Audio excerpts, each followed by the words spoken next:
jërë ngeen jëf yéen ñi safoo site internet bi di Buzz Actu 221 nuyu nañ leen bu baax jaajëfal leen ci kóolu tege sopp bi ak topp bi nga xamante ne rek yi nag ñu koy topp bu leen fàttee abonné di bës cloche de notification yi ngir mën a am yeneen i info moo taxoon mu doon jël kàddu di wax moo taxoon mu doon wax ci Macky Sall moo taxoon mu doon wax ci réew mi ba mu jural ko tey lii muy dund moom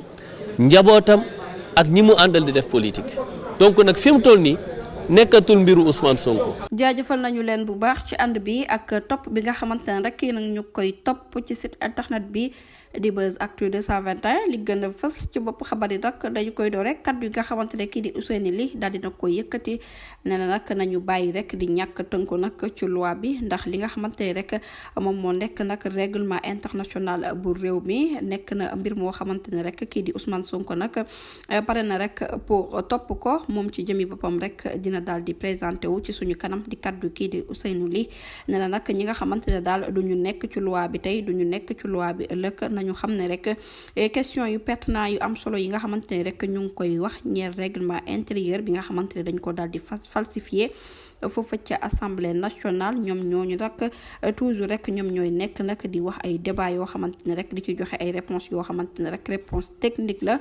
jaarale ko nag ci lii di droit comme nag ni ko Pastef di defee saa su nekk moom mooy poser question yu am solo te nag saa yu ñu tontoo rek dañuy tontu ak ñaawle ndax démb Pastef mi nga xamante ne rek moom moo dénoncé woon ne règlement intérieur bu suñu at bi nag nekk na mbir moo xamante ne rek baaxul tey jii tamit Pastef ak ñamu àndal rek ñoom ko daal di dénoncé waat mbir mi nag de loolu la ñuy tuddee lii di constance maanaam daal dëggu ci sa position mbir mu mel nag dafay daal di wane rek confiance bi nga xamante ne sénégalais yi daal di nañ koy am ci ñoom depuis 24 mars bee ñu génn ne nag bu fekkee ne argument bi nga xamante ne moom la ñu indi dafa daal di dëgër këcc ci jàkkaarloo nag ak ay saaga yoo xamante ne rek yu dëgër la ñuy wax Ousmane Sonko dafa ragal nee na leen waaw waaye nag naka la ragalee ndax ki nga xamante ne rek moom mooy Ousmane Sonko mi nga xamante ne rek ci atum 2017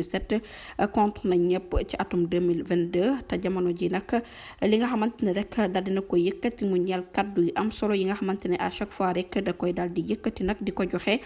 comme kuy joxe cours magistral ci jëmi boppam moom mooy jox crampe nag gouvernement entier lëm ak ki nga xamante ne rek moo fi nekkoon président de la république cours yi nga xamante ne doon na ko jox moom moo ko daal di yeewuloo ginnaaw rek bu ñu gisee ne ak gaynde bu doon nelaw la yeewuloo ko ba noppi rek yeewuloo nag partem daal di jël partem ak doole di kaddu kii di Ousseynou Ly mu daal di cay yokk nag ci histoire bi nee na bu fekkee ne rek dafa daal di ragal boo xamante ne rek jot naa def lu toll ci ay dizaine de morts yoo xamante ne ñàkk nañ ci seen bakkan ay centaine de blessés ak góom boo xamante ne rek ba nëgëni mu nga suñu démocratie réew ndax nag ne nañ xam nañ lépp